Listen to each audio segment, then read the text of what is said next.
नमस्कार, मैं डॉक्टर संतोष आपका स्वागत करता हूं आज के इस नए वीडियो में। आज के इस वीडियो में बात करेंगे फ्रीक्वेंट यूरिनेशन के ऊपर, जो कि एक बहुत बड़ी समस्या है। छोटे बच्चों से लेकर बुज़ुर्ग लोगों तक सब में ये प्रॉब्लम दिखाई देती है और हमारे पास अभी केसेस भी बहुत आ रहे हैं। इसके फैक्टर्स बहुत सारे हैं। लोग समझते हैं कि सिर्फ बार-बार यूरिन होना डायबिटीज़ का लक्षण है। ऐसी बात नहीं है और भी बहुत सारे ऐसे कारण हैं जिसके फलस्वरूप, जिसके फैक्टर स्वरूप ये फ्रीक्वेंट यूरिनेशन हो सकता है। ये एक लक्षण है, ये खुद में एक बीमारी नहीं है। आपके अंदर कोई प्रॉब्लम है जिसके कारण फ्रीक्वेंट यूरिनेशन होता है। ये सबसे पहले आपको समझ लेनी चाहिए। और कोई आपको झांसे में दे दे कि तुमको तो डायबिटीज़ है, डायबिटीज़ थोड़ा टेस्ट करते ही तुम्हारा शुगर लेवल थोड़ा बढ़ जाता है, फिर तुरंत स्टार्ट कर देते हैं, लेकिन प्रॉब्लम फिर भी सॉल्व नहीं होता क्योंकि कारण कुछ और रहता है। तो सबसे पहले हम जान लेते हैं कि इसका क्या क्या कारण है। मैं उससे पहले आपको बता देता हूं कि जो भी मेरे नए दोस्त जुड़ रहे हैं, चैनल को सब्सक्राइब करिए और बेल आइकन पर ज़रूर क्लिक करिए ताकि चैनल का ग्रोथ हो और बहुत सारे लोगों तक जो होम्योपैथी का ज्ञान हम पहुंचाने वाले हैं वो हमारा सक्सेसफुल हो। तो शुरू करते हैं। जो 4 इम्पोर्टेंट फैक्टर्स हैं फ्रीक्वेंट यूरिनेशन का, वो सबसे पहले मैं आपको बता देता हूँ। सबसे पहले, जैसे कि आप लोग जानते हैं कि डायबिटीज़ मेलाइटस हो या फिर इंसिपिडस हो। मेलाइटस क्या है? जो कि शुगर लेवल बढ़ जाता है ब्लड में और उसके कारण हो सकता है फ्रीक्वेंट यूरिनेशन, बार बार यूरिन होना। दूसरा है डायबिटीज़ इंसिपिडस। इसके ऊपर भी मैंने वीडियो बना लिया है। वहाँ पर शुगर लेवल नॉर्मल रहता है, लेकिन एडीएस करके एक हार्मोन होता है, एंटी डाययूरेटिक हार्मोन। उसके प्रॉब्लम के कारण, उसके अभाव के कारण वो जो होता है, बार बार यूरिनेशन होता है, वो कंट्रोल में नहीं कर पाता एडीएस के प्रॉब्लम के कारण, हार्मोनल इम्बैलेंस के कारण। तो वहाँ पर डायबिटीज़ इंसिपिडस दिखाई देता है। उसमें भी फ्रीक्वेंट यूरिनेशन होता है, बार बार होता है और वो खासकर बच्चों में बहुत दिखाई देता है।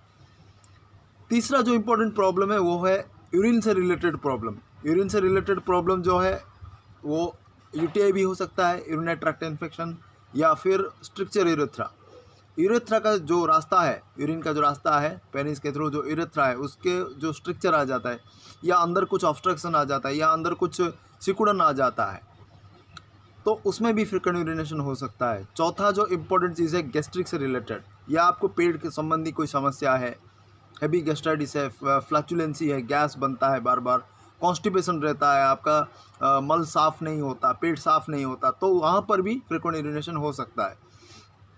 तो ये 4 इंपॉर्टेंट फैक्टर्स हैं: diabetes mellitus, insipidus, urine related problem and gastric related problems. तो आप हमेशा कभी भी फ्रीक्वेंट यूरिनेशन हो, एक तरफा मत सोचिएगा कि हमको डायबिटीज़ हो गया है।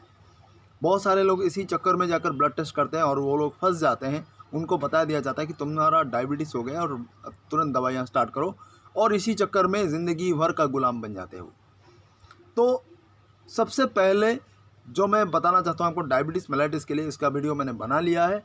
डायबिटीज़ मेलाइटिस के लिए मैंने बहुत सारे वीडियो बनाए हैं, 15-20 वीडियोस बनाए हैं, और उसका दवाई मैंने विस्तार पूर्वक वहाँ पर बताया। फिर भी यहाँ पर मैं बता देता हूँ जो मदर टिंचर्स है, सिजिजियम जामुलेनम, जिम्नेमा सिल्वेस्ट्रा, एब्रोमा अगस्टा, सेफालेंड्रा, ये चारों दवाएँ बहुत बढ़िया है, जो फ्रीक्वेंट यूरिनेशन डायबिटीज़ मेलाइटिस से रिलेटेड बहुत बढ़िया काम करती है। दूसरा जो है डायबिटीज़ इंसिपिडस, वहाँ पर भी मैंने वीडियो बनाया है। यहाँ मैं बता देता हूँ जो टॉप कैटेगरी के मेडिसिन है वो है एसिड फॉस, म्यूरेटिक एसिड और नेट्रोम्यूर, लाइकोपोडियम। ये कुछ इंपॉर्टेंट मेडिसिन है जो कि बहुत बढ़िया काम करता है डायबिटीज़ इंसिपिडस से, जहाँ पर एडीएस के इम्बैलेंस के कारण होता है।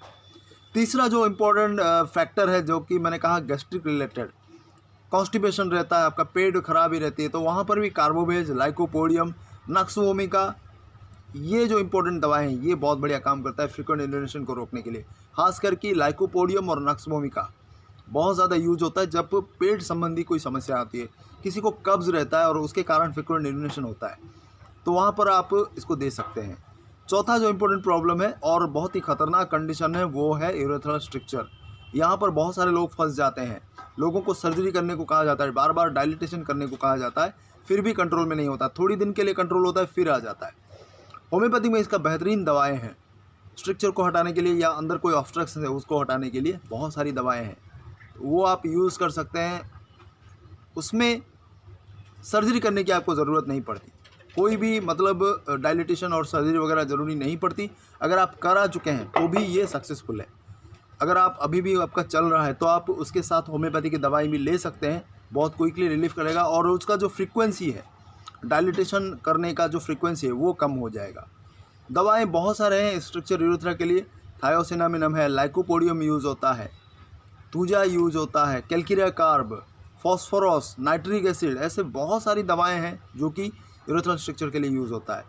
अगर यूरिनरी ट्रैक्ट इन्फेक्शन, जलन, दर्द कुछ होता है तो उसके कारण अगर बार बार यूरिन होता है तो कैंथरिस है, सरसापरिला है, टेरेबिंथिना है, ऐसे बहुत सारी दवाएं हैं जो कि हम यूज़ कर सकते हैं। उससे क्या होता है, अंदर का जो यूरिनरी ट्रैक्ट में कोई इन्फेक्शन है तो उसको कंट्रोल करेगा, बहुत क्विकली रिलीफ देता है। ये इतने सारे दवाइयाँ हैं, आप कंफ्यूज मत होइएगा, स्टेप बाय स्टेप मैंने बता दिया है किस प्रॉब्लम के कारण क्या चीज़ हो सकता है। आप उसका टेस्ट कराना, और तीनों टेस्ट में अगर आपका नेगेटिव आ रहा है तो आप सोचना कि आपको गैस्ट्राइटिस के कारण हो सकता है। यूरिनरी ट्रैक्ट का कोई प्रॉब्लम नहीं है, जलन दर्द नहीं है या स्ट्रक्चर नहीं है, आपने टेस्ट करवा लिया, प्रॉब्लम कुछ नहीं है, नॉर्मल आ रहा है, तो आप देखना डायबिटीज़ का चेक भी आप करा लिया है, वहाँ पर भी कोई प्रॉब्लम नहीं आया, तो गैस्ट्रिक से रिलेटेड आप सोचना। और उसके लिए नक्स भूमिका रात को या फिर सुबह के वक्त लाइकोपोडियम आप ले सकते हैं, बहुत क्विकली रिलीफ करेगा। अब रही पोटेंसी की बात, मैं बता देता हूँ इन सारी दवाइयों को जो मैंने कहा है।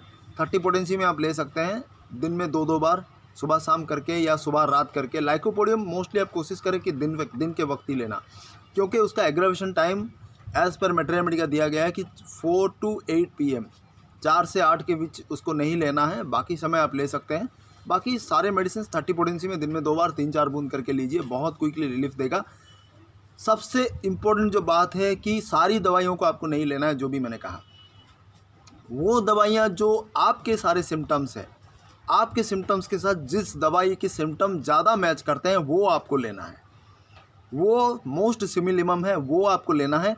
उससे सेकंड कैटेगरी में जो आता है, दूसरे नंबर पे जो आता है, वो भी आप ले सकते हैं, 1 या मैक्सिमम 2 दवाई।